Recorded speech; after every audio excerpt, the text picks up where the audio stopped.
mais esse dia. Fique à vontade para começar, tá? Obrigado. É uma alegria enorme estarmos de volta. Uma honrosa oportunidade de nós todos aproveitarmos o estudo da doutrina espírita. Muito obrigado, doutor Bezerra de Menezes. E antes de começarmos, um recadinho da Débora.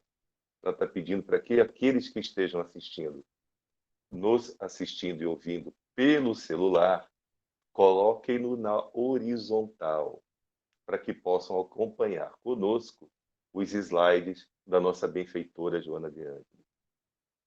Vamos continuar nos aprofundando nesse estudo.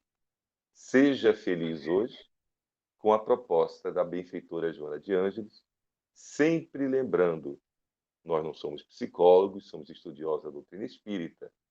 Entre a minha opinião e a opinião de Joana, cabe a ela a última palavra. Entre a minha opinião e a de Allan Kardec, é a doutrina espírita que prevalece. Então, vamos para o nosso estudo. O capítulo de hoje é muito apropriado a tudo que estamos vivendo. A divindade revela-se ao ser humano na grandeza deslumbrante de sua obra. Convida à reflexão em torno do significado existencial de cada um de nós, que deve conhecer e penetrar a obra de Deus com a beleza até a plenitude. O macrocosmo grande encontra-se íncito no micro, assim como o micro, faz parte do macro. Isso aqui é uma figura e todas as figuras que apresentarmos, elas estão gratuitamente na internet. Então, é uma figura de um centro de estudos científicos em que eles fazem uma comparação sem nunca conhecer o espiritismo. Olha que coisa interessante. A célula, o universo, a cidade e a internet são as mesmas redes. Como é tudo parecido. O macro, o universo, a cidade, a célula, o microcosmo, todos eles com a mesma relação da identidade divina, que é Deus, inteligência suprema, causa primária de todas as coisas.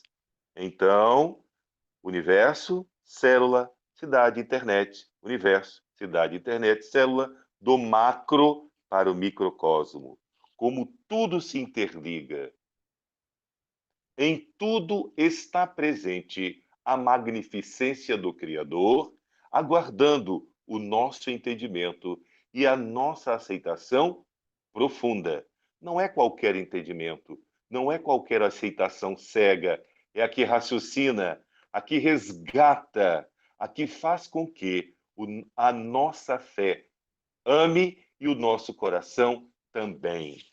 Identificar e penetrar o significado da imortalidade é um dos objetivos psicológicos do renascimento material.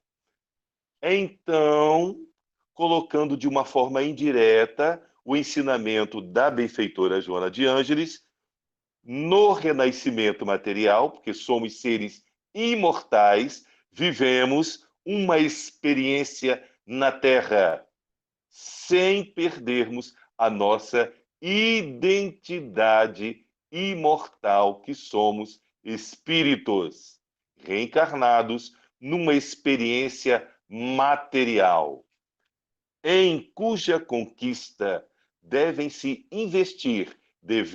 investir os melhores recursos iluminativos e sacrificiais.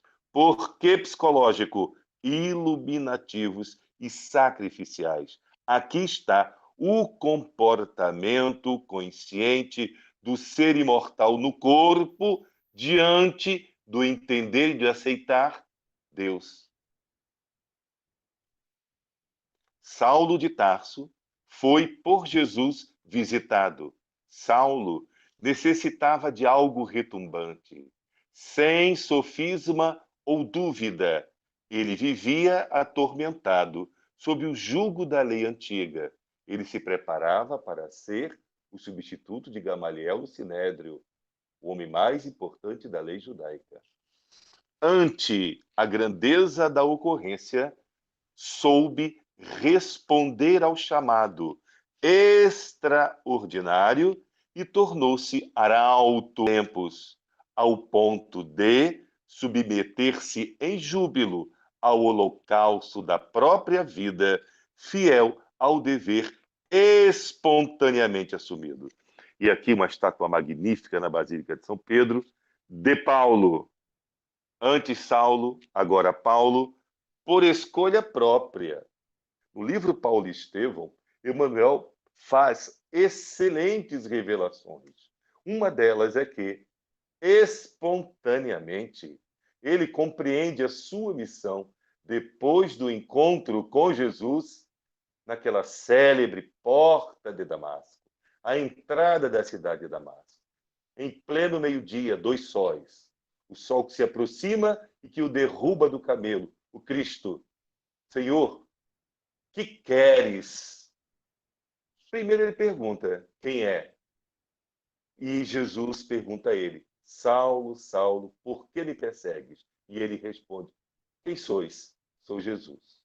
Senhor, não imaginava. Claro que não. E naquele instante, depois ele pede, Jesus o orienta a encontrar-se com Ananias, e aí começa toda a vida dele. Mas o detalhe que eu gostaria de salientar é o diálogo de Ananias e Saulo. Quando Ananias arguia ele diretamente, você quer voltar a enxergar?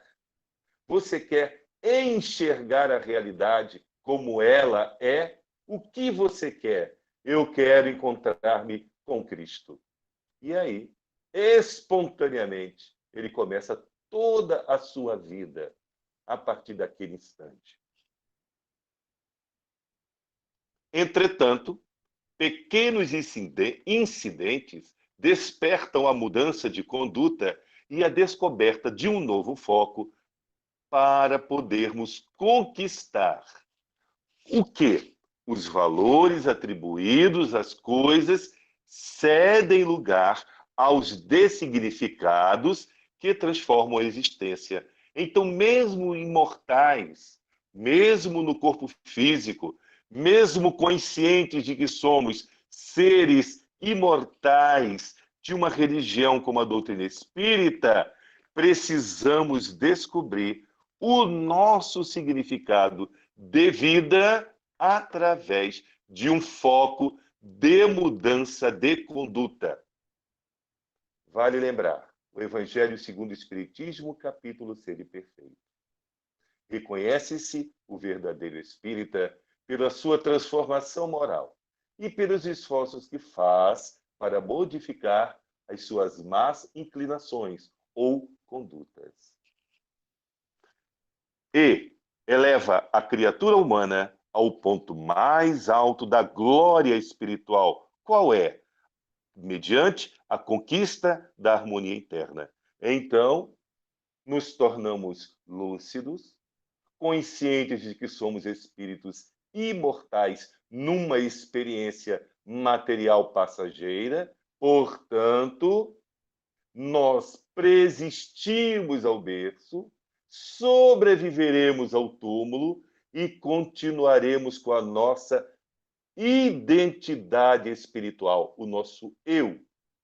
Várias encarnações, várias personas máscaras, mas sempre o espírito imortal. Para quê? Para a conquista da nossa harmonia interna, objetivando a evolução. Deus, diz-nos Joana de Ângeles, desvela-se nas pequenas coisas, nos encontros fortuitos, nos detalhes ou durante os inexplicáveis tormentos pessoais, como estamos vivendo agora, nas vicissitudes, dificuldades, nas tribulações, que é ficar dentro de casa reaprendendo a amar o próprio familiar. Desde que se esteja atento para adentrar-se na sua mensagem de Deus discretamente oculta. E eu parei para pensar. Onde encontrar um detalhe durante toda a nossa vida, durante os nossos desafios, durante as nossas aflições, que nos torne atentos para adentrarmos definitivamente ao pensamento divino? E eu só encontrei um: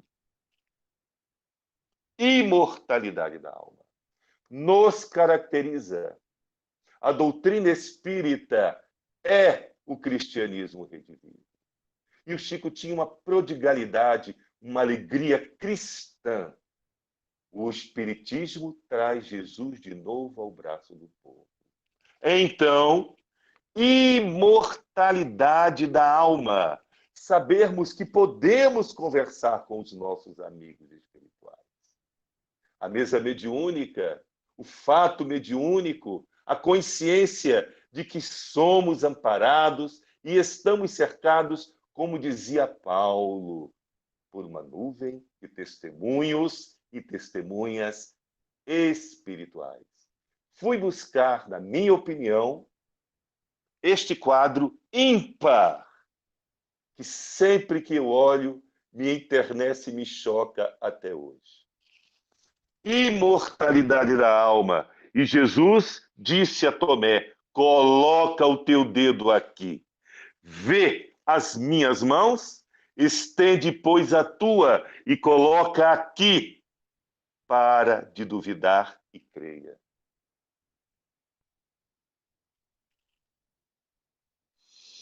Santa Teresa d'Ávila nos informa, nos instrui Joana de Ângeles, neste magnífico livro, que convido a todos a estudá-lo.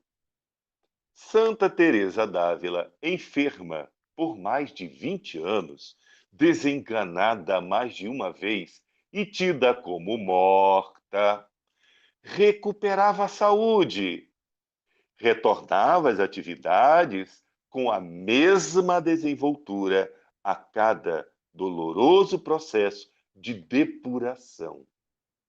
O corpo paralisado, o estômago faminto, nos êxtases levitava, derrogando a lei de gravidade.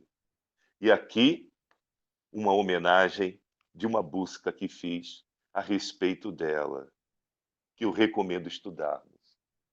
Quando ela estava completamente desligada de tudo aquilo que acontecia lá no mosteiro, ela simplesmente levitava. Quando voltava, se recuperava fisicamente, fazia toda a sua educação exemplificada nos atos do Cristo, vivia tudo de novo, tinha uma outra crise, passava novamente pelo êxtase, levitava de novo. Isso é registrado no Museu do Vaticano e é um documento que a tornou santa. Outros chamados ao ministério da fé, nós outros encontramos-nos no dia a dia em determinados fatos, coronavírus, assim como de sutilezas, humildade, paciência, perdão, bondade, renúncia, que nos induzem a uma mudança de conduta. Reconhece-se o verdadeiro espírita pela sua transformação moral, pelos esforços que faz para modificar sua conduta. Pode acontecer após a inesperada desencarnação de um ser querido, um insucesso profissional ou artístico, cultural ou socioeconômico, quando os objetivos que se anela e se busca sofrem um forte abalo que nos impõe mudança de conduta. E a gente ama sofrer. Tudo que nos acontece, a gente tem, assim, um tropismo para a dor, para o coitadinho que precisamos abandonar. Olha, faz mais de um ano que nós estamos acompanhando o Divaldo em todas as suas lives. Antes mesmo dele parar de viajar para o exterior, ele já o fazia. intensificou durante essa pandemia. E ele é pródigo em dizer: nunca se teve, na época de hoje, tanta caridade, tantos grupos que se unem em música, em poesia, em balés, cidades italianas que cantam as glórias dos grandes musicistas, poetas, quadros, quanta coisa se faz pela internet e a gente prefere olhar o índice dos que morrem, esquecidos que são espíritos imortais, que nada, absolutamente nada, acontece sem a vontade de Deus. E eu quero fazer um preâmbulo aqui. Li em 2 tardes, não sou melhor que ninguém.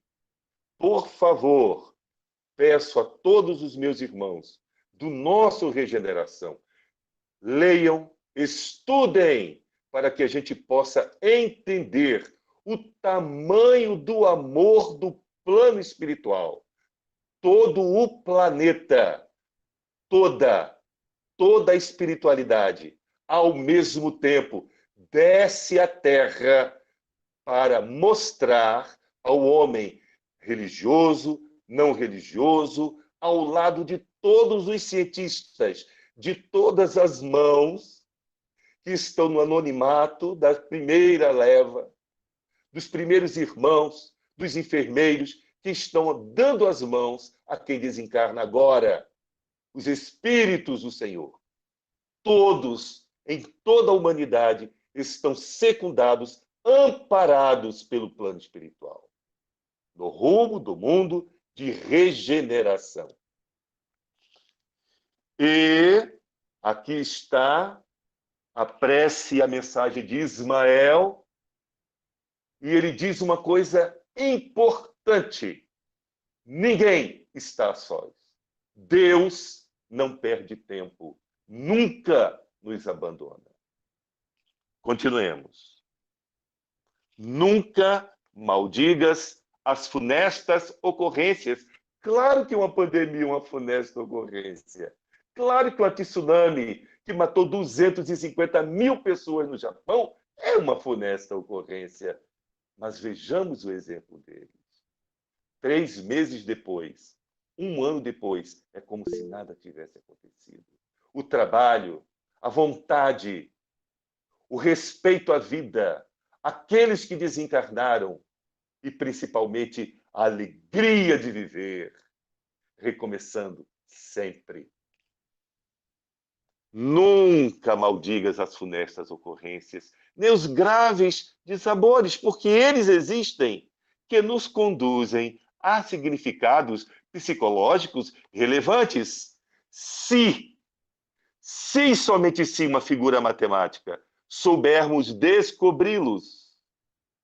No entanto, porém, contudo, todavia, necessitamos analisar. Por isso que o espírita tem uma fé que pensa e um coração que raciocina. Em todas as situações que poderiam significar infelicidades e fazem-nos edificantes.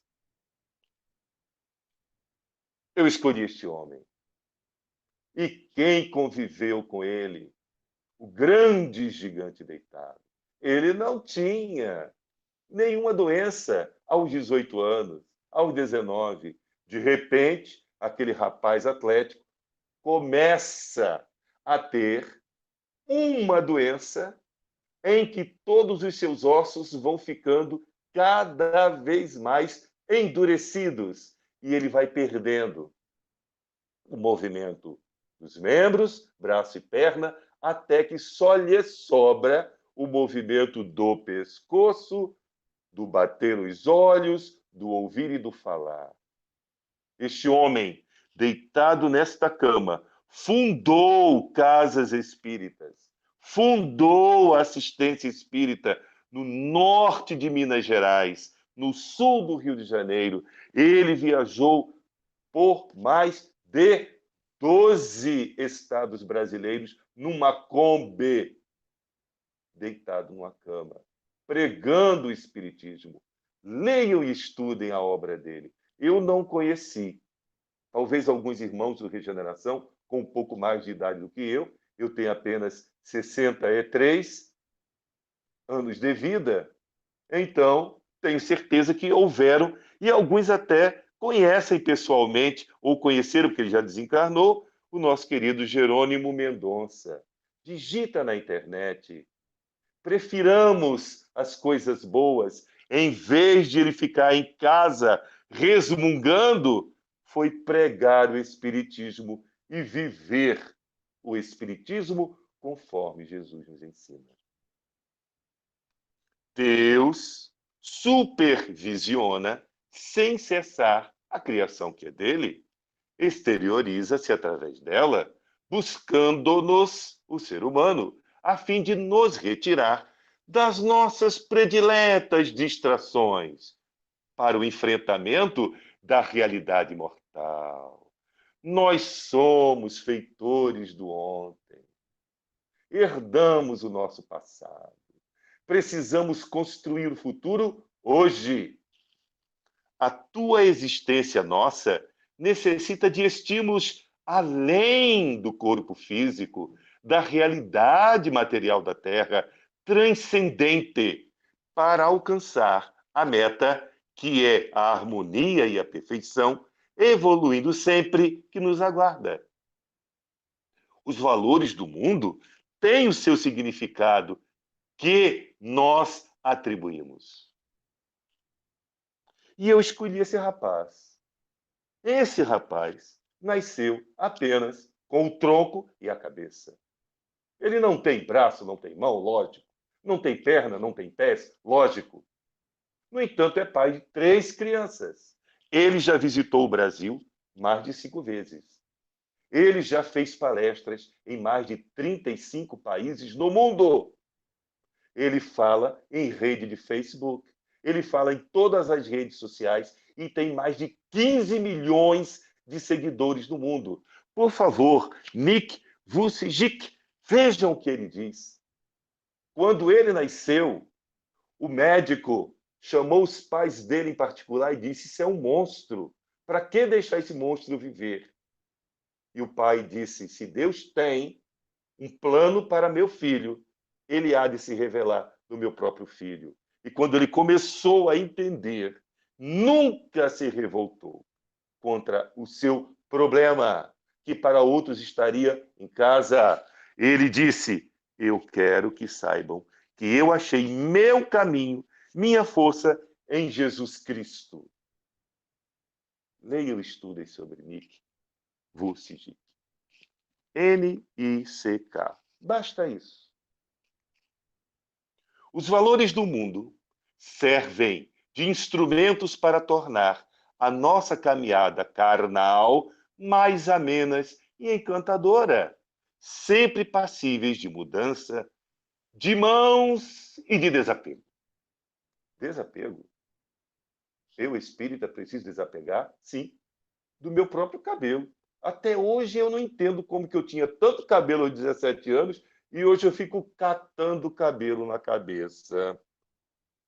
Preciso aprender a envelhecer com dignidade, Joana de Ângeles. Aliás, só não envelhece quem já morreu, faleceu. Então, o Divaldo ontem respondeu uma pergunta maravilhosa, que eu assisto e reassisti novamente a entrevista dele a respeito deste livro, que foi no dia 30, no sábado passado. Ele disse assim: um amigo muito querido veio na Mansão do Caminho reclamar de Valdo, não acredito, não aguento mais estar em casa, eu não aguento mais tanta exceção, eu não aguento mais tanta restrição, o que é que você acha que eu devo fazer? Disse: meu filho, se você quer ficar vivo, faça. Se não quer, a gente se encontra depois no plano espiritual. Essa é a resposta. Você quer estar vivo? Está no corpício, bonitinho, envelhecido ou não, jovem ou não, com braço ou sem perna? Então, meu filho, faz tudo que é sanitária ou a defesa civil, a medicina sanitária está nos recomendando. E outra que o Divaldo falou. Quem quiser, eu mandei para algumas pessoas o link da palestra na íntegra. ele diz assim: depois da primeira vacina e da segunda, mantenhamos-nos com as mesmas precauções. Eu quero viver até os 100 anos. Imagina eu, Divaldo diz isso, eu não quero viver até os 100? Claro que eu quero. Então, as distrações, embora úteis e transitórias, são limitadas no seu significado real, não preenchem o vazio existencial. Eles não substituem a afetividade, que se interrompeu em quem desencarnou, não impedem que acontecimentos desenhados no mapa da nossa evolução aconteça. Ué, como não? Hã? Nós somos o resultado das nossas escolhas. Seremos o resultado no futuro do que escolhemos hoje. Vivemos uma vida contínua. Sobreviveremos ao túmulo. Nós preexistimos ao berço.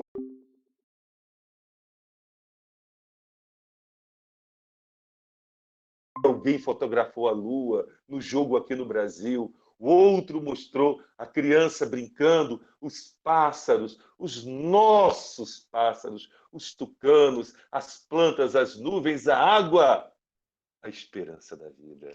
Então, observa como te encontras e quais os deveres iluminativos que nós temos deixado pelo caminho da nossa vida, ante as nossas distrações, atrações sensoriais que tanto nos divertem. E é preciso entender que elas também são necessárias, mas a gente não pode trocar. A hora para tudo, já dizia Francisco de Assis, de comer, de brincar, de estudar, de prodigalizar o exemplo do Cristo. E eu escolhi esta fotografia. Ante as atrações sensoriais que nos divertem, desapega, desapega. Precisamos nos desapegar das nossas ilusões, dos nossos medos, da pandemia, do outro que vai desencarnar, da minha desencarnação, porque é uma recomendação da Joana. Desapegar das frivolidades para vivermos a alegria de muito melhor, que é a vida imortal, sabedores que somos imortais no corpo. Francisco de Assis, Dr. Bezerra de Menezes, André Luiz, Joana de Ângeles, Manuel Filomeno de Miranda, que nos dão exemplos de que estão vivos. Tenha em mente, na nossa mente, que no nosso caminho aqui na Terra, o tempo não é nada. Meu Deus, como eu lembro das noites de lua cheia na praia de Recife, porque eu sou de lá. Sou pernambuquinho, hein? Nasci no Recife, cidadezinha decente. Olha para mim, hein, oxente. Ó, então eu costumava, 6, 7 anos, naquele calor de verão, meu pai me levava à praia para tomarmos água de coco no pôr do sol e a lua nascente. Que beleza! Já estou com 63. Tenho 2 netos, um de 5, que vai fazer 6 anos, e o outro já vai fazer 2. Pois é. Então, o tempo não se detém. Quando nós o utilizamos mal, gera um saldo negativo. Quando nós o utilizamos bem, gera um saldo positivo. Não é muito melhor estar aqui estudando 40, 50 minutos do que assistindo novela? Meu Deus do céu, para que existe a internet se não para estudar o espiritismo? Ora, pois. Desse modo, retira das lições frequentes a sabedoria para alcançarmos os patamares elevados da nossa espiritualidade, claro, que a todos aguarda na esteira das horas. Rapaz, Joana é poetisa.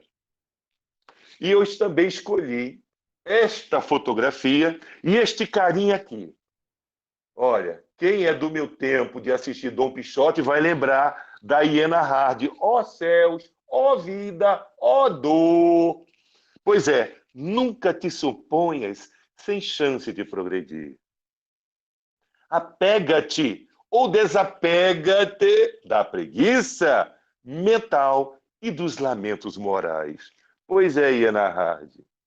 Ó céus, ó vida, ó azar, ó dor. Isso não existe para nós espíritas.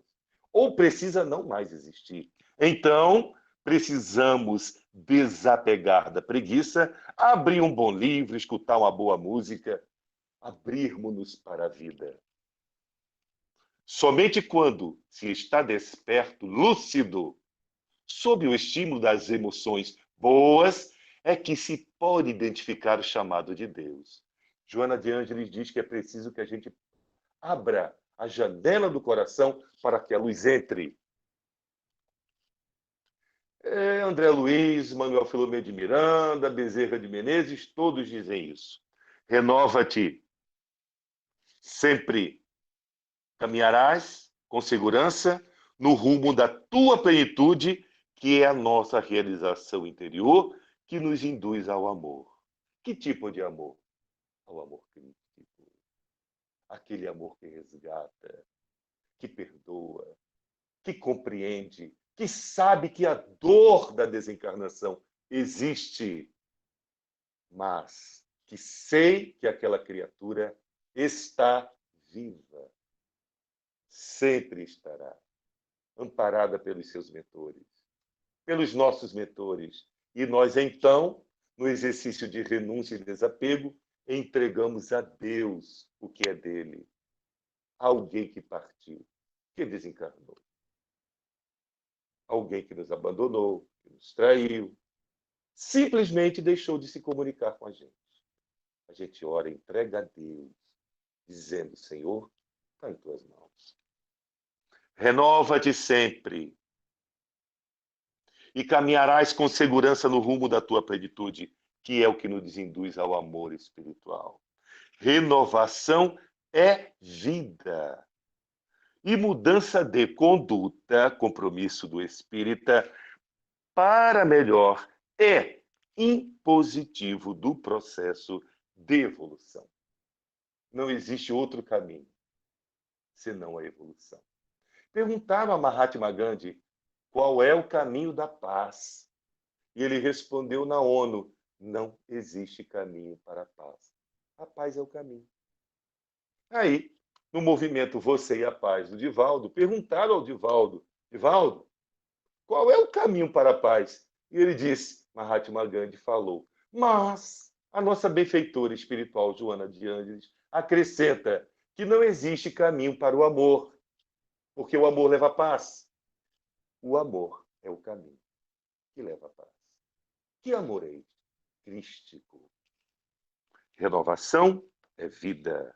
E mudança de conduta para melhor é impositivo do processo de evolução. Então, Deus, para nos fazer evoluir, nos coloca uma inquietação. E aqui uma homenagem ao querido Jorge André dos Santos, já alforriado no plano espiritual, com 101 anos. E eu brincava, mestre Andréia, de menino, mestre só Jesus. Dizia, Jorge André, meu mestre, o que é que o senhor faz para ficar tanto tempo na Terra? E disse, ninguém me tira a oportunidade de ficar por aqui. Resignação, humildade, paciência e fé. Disse, no dia que eu alcançar isso, você também vará 100 anos na Terra. E a gente ria, mas eu entendi o que ele quis dizer a respeito deste processo de evolução. Ele dizia assim, menino, eu tenho uma inquietude. Essa inquietude é o progresso. Ela me tira do meu marasmo, da minha preguiça mental. Jorge André escrevia 5 artigos por dia. Ele lia um livro por dia. Ele lia 30 livros por mês. Escrevia 70 a 80 artigos para diversas revistas por mês. E eu faço o quê? Pelo menos eu lembro a dele. E os estudos da doutrina espírita. E nós o que podemos fazer? E ele me disse uma vez que eu perguntei, viva conforme Jesus nos ensinou. Viva e pratique o espiritismo, que você já estará fazendo muito por você e pelos outros. Porque só a educação muda, mas só o exemplo arrasta. Para a educação, muda.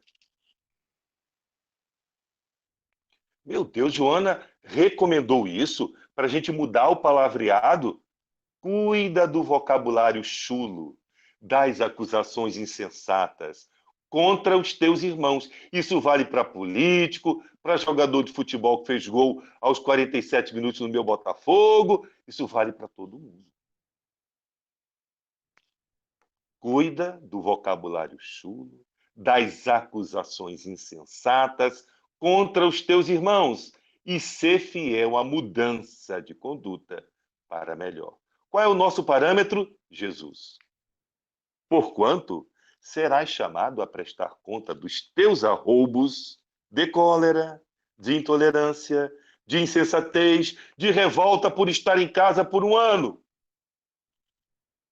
por estar convivendo com filhos de 7 e 8 anos, por ter que lavar louça. Eu achei tão engraçado que minha esposa não escute.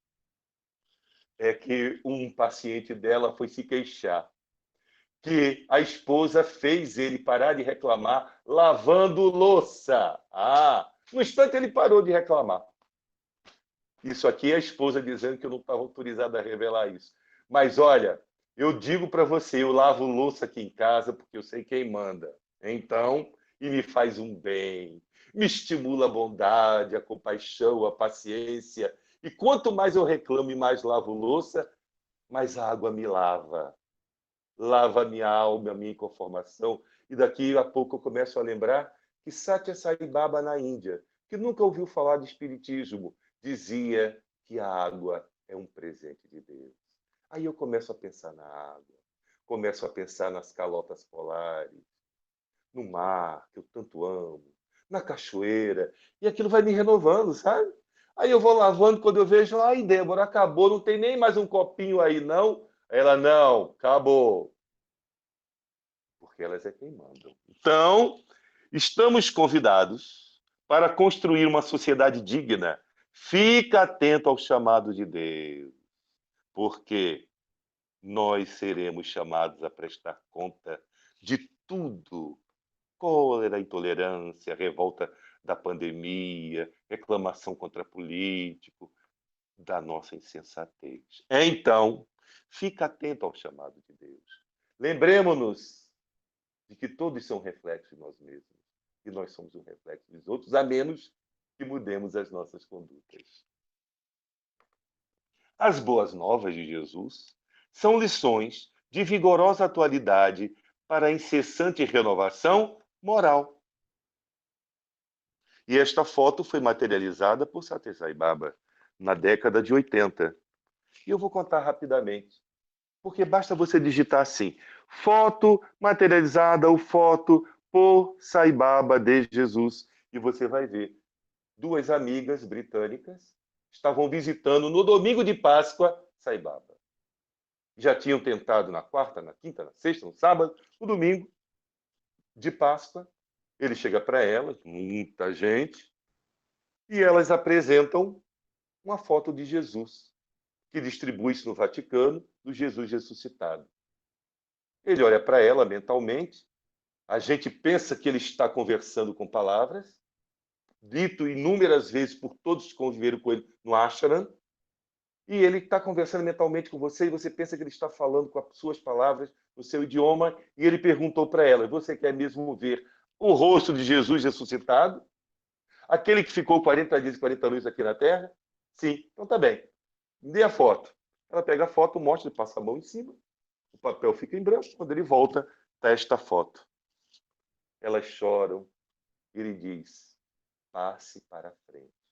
E daquele dia até o dia do advento da internet, a quem quisesse escrever para o endereço delas, elas mandavam uma cópia colorida desta foto. Hoje está gratuitamente na internet, porque as fotos sempre foram gratuitas, mas pagava-se as despesas de correio. Hoje não. Elas contam a história e basta você digitar a foto de Jesus por Sai Baba.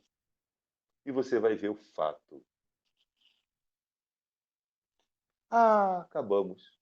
Pois é, a gente nem percebeu. O tempo passou, o estudo foi apresentado e a gente viu que foi tão gostoso que a gente nem percebeu o tempo passar. Porque quando a gente estuda a doutrina espírita e lembra de Chico Xavier, o Espiritismo é Jesus de novo no braço do povo. E olha, eu tenho relido alguns poemas de Parnaso de Além Túmulo. Façam isso. É bom demais. Um beijo no coração. E para o mês de março, já pedi autorização à nossa Aglaé, e ela consentiu. Nós vamos estudar, abrir um parêntese, e vamos conversar sobre o livro dos médiuns, que está completando 160 anos de vida. Então, o tema do mês que vem será Conversando sobre o livro dos médiuns. Muito obrigado, um abraço, um beijo no coração. Desculpe se exageramos em alguma brincadeira, mas que é tão bom falar sobre o Espiritismo com esta família que Bezerra me deu. O Márcio, o Valtinho, a Cristina, a querida Aglaê, a nossa diretora, e principalmente conviver no hálito de Bezerra de Menezes, na alegria da alegria de Bezerra de Menezes. Muito obrigado.